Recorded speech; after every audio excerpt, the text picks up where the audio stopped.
Ralph? Hey man, are you okay? You're running a bit late. Is everything all right? Sorry, I'm not really. I'm not feeling great today. My condition's flared up again. Oh no, that's awful. I'm so sorry to hear that. Is there anything we can do? Nah, it's all good. I'm just gonna, just gonna chill. Oh, okay, all right. Well, yeah. I mean, look, just rest up and take it easy. Make sure you take your sort of whatever you need to take, and make sure you get the support that you need. Make sure you get the treatment you need, and just hope everything's all right. Oh, don't worry. I've got the treatment right here.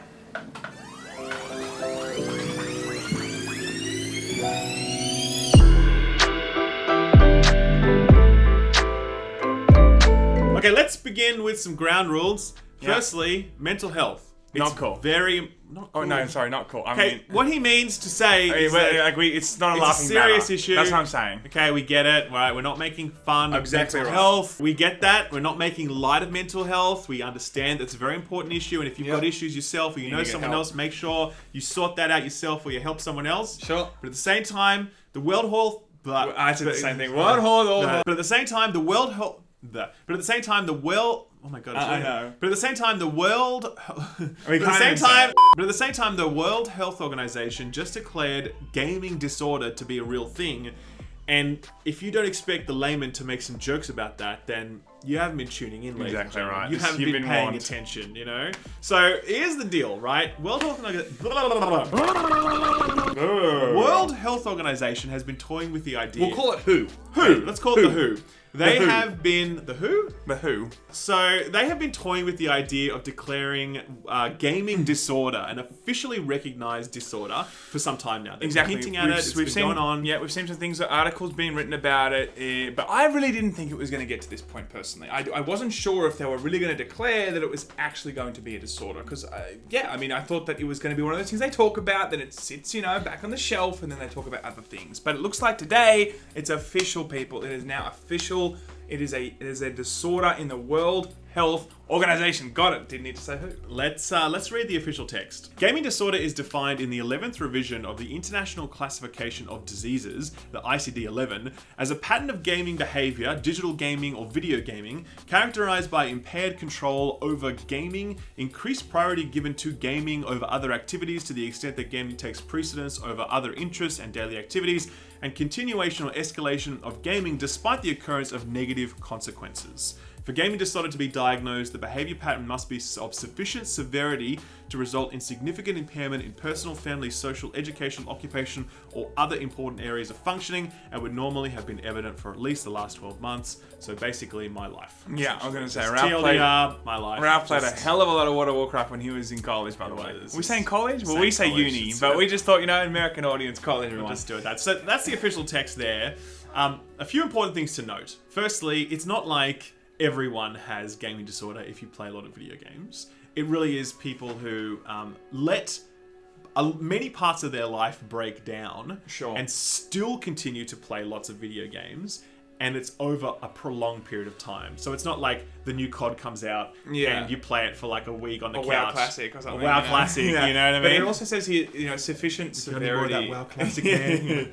Sufficient severity is kind of ambiguous, what does that really mean? Well, I mean, it's hard to know exactly when they get to the point where it's like, okay, this is sufficiently severant. Well, I think it's the symptoms that really make it clear whether or not you've got a problem, and the WHO actually luckily spelt out a number of symptoms for us. Yes, they did.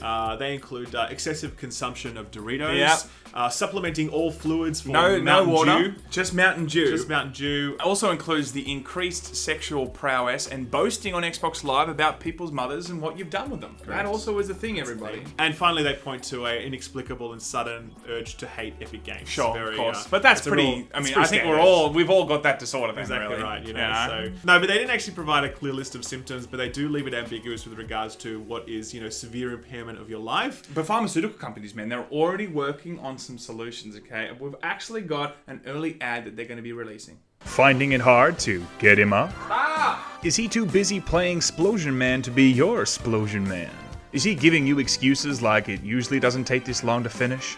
Or is he too busy playing 4-player to do 4-play?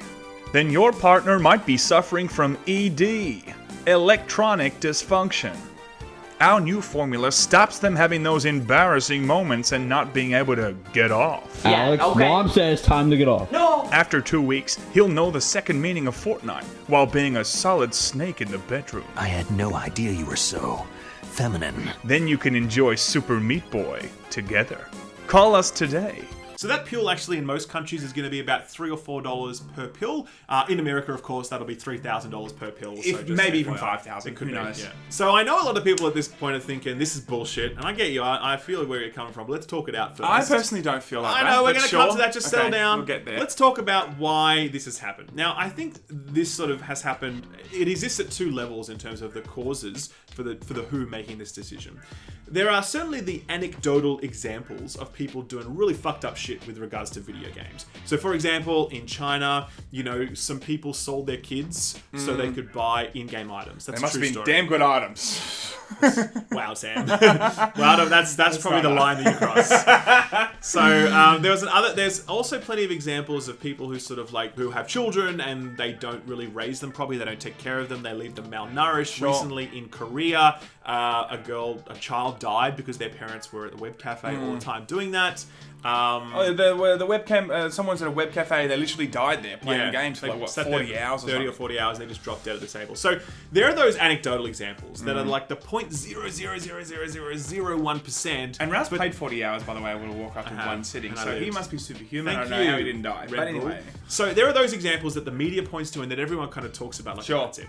At a higher level, there's also the, I guess, more societal or systemic issues, particularly in countries like Japan, Korea, and China, where you've got a generation of young people that are fucking hooked into the net, man. Like, just in a And really that's spreading crazy too. way Yeah. that's not like in Western society. It's much more of an issue in Asian culture. Sure. And certainly legislators over there, you know, government officials, whatever else, they're under a lot of pressure to declare this an addiction, to create policies around it, because they're seeing so many youth just get caught up in this sort of stuff. Yeah, and I do think this is going to continue to spread, you know, as virtual reality picks up and more things are integrated, you know. Your whole life, sooner or later, will just be, you know, on a PC. Correct. This is going to be a bigger and bigger problem. So, yeah, sure, it might not be as big a problem now in Western countries, but, like, we're already feeling the effect where more and more people do, in fact, just want to sit on their phones. Like, you've seen those couples, okay? At restaurants. Yeah. And they're just like this. You're you like, know, they look it's so happening. happy. You know? They're going to be looking so happy in 100 years. Like, oh, look at them. They're Yeah. talking to their phone. Yeah, It's yeah. totally HD. You know? So they're the two levels of why the WHO might go down this path. Obviously, there's lots of scientific research. We'll come back to that though, because the scientific research is quite split and quite incomplete at this point. Yeah. But you know, there's pressure for the WHO to make this sort of decision. And one thing they did say that was interesting when they were interviewed by Polygon earlier was that, look, it's not entirely clear that this is a disorder right now because there's a lack of scientific research. However, it's hard to get that scientific research until they call it a disorder, because when they do that, a whole bunch of funding and research opens up in that front. So it's a bit of a chicken and egg situation for this that makes it more complicated. Yeah, as and well. I mean, with that way of thinking, I can understand why, if they seriously suspect that this is a disorder and they do need to go down that path to make sure it is. So let's talk about that split science and, you know, the different views on this, right? Certainly there is some research to suggest that this is definitely a disorder, and there's lots of examples globally of kids who are, you know, very low functioning at this point because of their addiction to video games. There's no shortage of those sort of examples and studies around that. I guess it's most analogous to something like gambling, right? Where we understand that, for example, alcohol, narcotics, or whatever, they create a chemical addiction inside us, and our body needs that to continue to function, right? And we get the shakes and all that sort of shit. And when Sam doesn't have a smoke, he's all like in a bad mood and stuff. Totally. And like, but when it comes to gambling is a different thing. It's a behavioral thing. Correct. It's not like your brain needs gambling in the same way that it needs heroin, right? Yeah. But at the same time, everyone agrees that gambling is an addiction, or it can be, you know. People agree that problem gambling is definitely a thing. No one argues that at this point. And that was determined, actually added to this register back in 1990. And I wonder whether or not, you know, if we were having this conversation, like, about gambling 40 years ago, would we be like, nah, man, gambling's not a thing. It's totally fine, man. I can't believe they're calling gambling a disorder. That's ridiculous. Yeah, I don't know. I think it's very similar to... Look, sex addiction, for instance, right? Tiger Woods, like on South Park.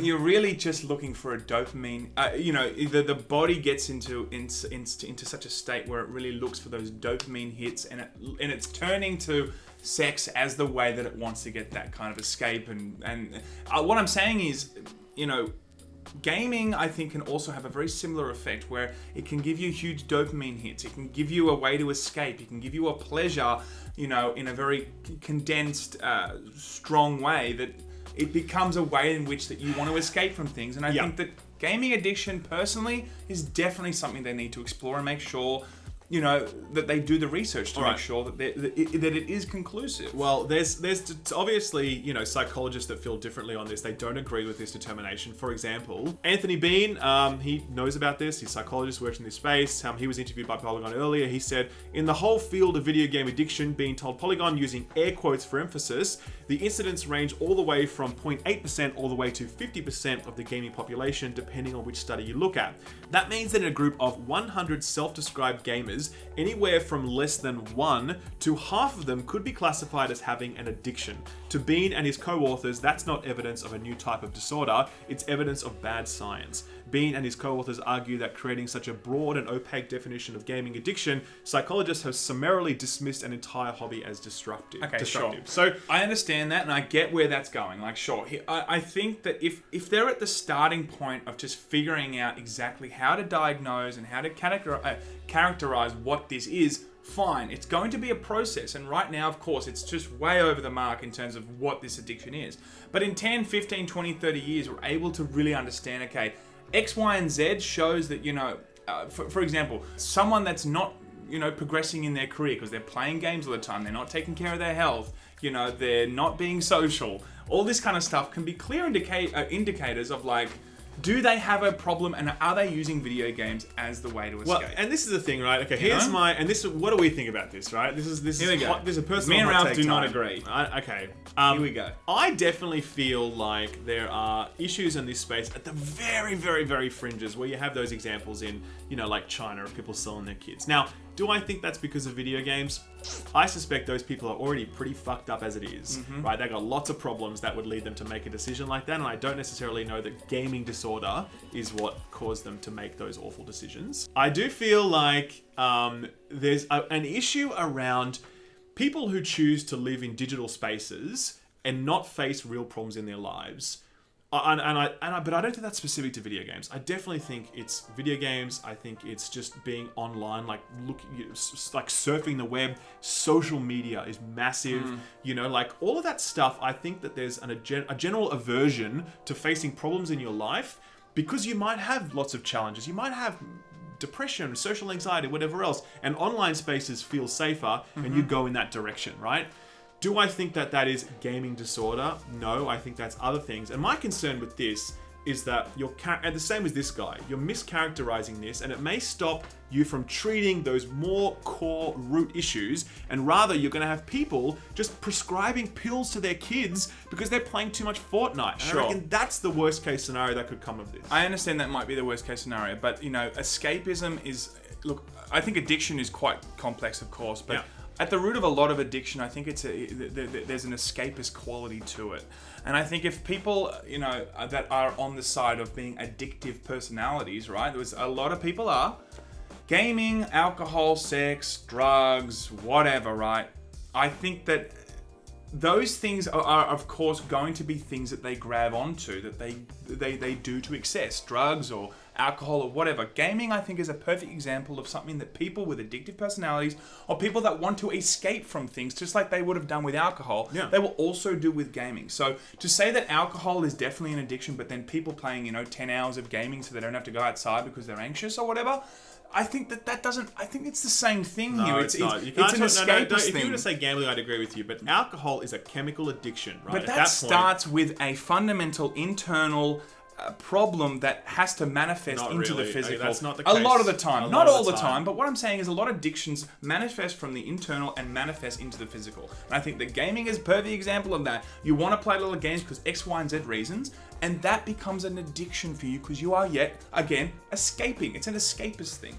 Again, there's many types of addictions, but if we're talking about that particular type, that's where I see this and go, yes, they need to do they need to do the research. They need to make sure that they tick all these, tick all the yes, it's fine boxes before gaming becomes a bigger and bigger thing in the world. I'm not saying that, I definitely think, that it's going to be a gigantic addictive problem for the world. I'm just saying, let's do the research. Let's see that there is, in fact, the science behind it to make an actual decision. Either way, regardless of what you think about it, the implications of this are massive, like huge. Because right now what you've done is you've given academia, pharmaceutical companies, governments, everyone, like a blank check to look into this. And I don't mean that in a bad way. Like, it's a reality, right?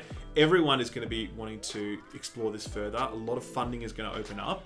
And it's going to really change, again, prescription drugs. I do worry that we will start seeing Fortnite pills and stuff from lazy parents who don't know how to manage this correctly, and they charlatans just do this. You're going to see lots of charlatans pop up who I can cure your son of his affliction. The devil's in him. I'll bring it out. Can I get an amen? all of that stuff. Shit's going to happen. And they're just going to get. Already those summer camps exist in the States and in other countries to try and cure people of gaming addiction or whatever. So it's only going to get worse. You are going to look at, obviously, governments getting involved and legislating this. And stuff like loot boxes as well. It's going to be a lot easier for them now. That discussion about loot box legislation is going to change considerably if you've got the addiction of gaming combined with the addiction of loot box gambling. Changes the whole tenor of that conversation. So it's a very, very unknown period ahead. But look, here's what I guess here's my final thought. There we go. I do think this is premature because I don't think there's a conclusive view on what this is and what this isn't. I'm very reluctant or hesitant with the designation of gaming disorder. However, if they have done this so that they can open up money for research, I think that's good because unquestionably, our next 100 years on this planet are going to be defined by the way we live in digital spaces. Like, virtual reality is about to come online in the next 5 to 10 years. Yep. That's going to fucking change everything. Everything and you are going to have lots of kids in particular who choose to live in virtual spaces rather than face the real world. And I think that is bad. I think that is objectively bad. Yep. Socially and all that kind of stuff, they're going to have a huge effect on how they actually interact with the real world. So I agree with that. So any research or efforts to understand this more deeply so that we can arrive at better outcomes there, I really like that. And I think it's important for the next 100 years of our species to look at this in more detail. But I don't like the fact that it's gaming bad. Do you know what I mean? Why not social media bad? Why not social media disorder? Come on, man. You're going to tell me that's not a thing? It's a fucking thing. If gaming disorder's a thing, that's a thing. So that's my view. Yeah, I think that I actually agree with a lot of what you've said in terms of it just comes down to I want to see as much research done as possible, but I do lean towards I do think that gaming can definitely be a problem because the bottom line is it's a perfect environment for the dopamine to fire, just like, alcohol, cigarettes, sex, porn addiction, all this kind of stuff. It's a real thing, and I really think that speed porn. Remember that meme, Sam? Remember the speed porn meme? Oh yeah, what was that again? I forget. I can't remember. We made some sort of time. meme speed porn. Comment section, please link what that is. But look, back to the seriousness, okay? I really think that this is definitely going to come onto the spectrum of, yes, there is some sort of addiction tendencies with gaming. We're already seeing it, and I think if we clearly understand what that is, then cool. Then as gaming becomes the biggest, which it already is, it's the biggest way of people, consuming entertainment right now. Let's get as much information through funding and through, research that we understand exactly what we're dealing with. But I do think, after all this is said and done, it's going to be somewhere on the spectrum of addiction. We will see. We should start a Dr. Phil style talk show where we where's your damage at? Gaming addiction and Where stuff. is your damage at? Alright, ladies and gentlemen, that's it for the episode. We'll try and keep it a little bit more upbeat next time around, but for now, don't play too many video games, okay? Don't do video games. Video games are bad, okay? Goodbye.